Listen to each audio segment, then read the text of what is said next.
This vehicle floated on water for more than 20 minutes without an emergency patrol or rescue attempts. There were no divers or coast guards in sight, so Kenyans were just watching as the white saloon car sank into the deep Indian Ocean waters. The driver, a 35-year-old woman, and her 4-year-old daughter were in the car at the time of the incident.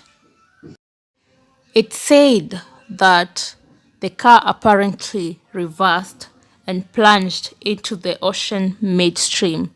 And according to people, it seems like the driver started the car, and that's when it got into the ocean. This incident has raised many questions, like, weren't there any experienced divers on the ferry, or is it negligence by the Kenyan ferry?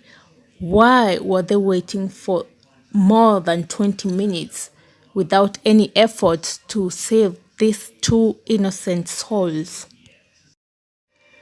The two bodies have not been retrieved yet, and the oxygen tanks that are available can only take divers up to 30 meters deep, and the vehicle is lying 60 meters deep in the channel.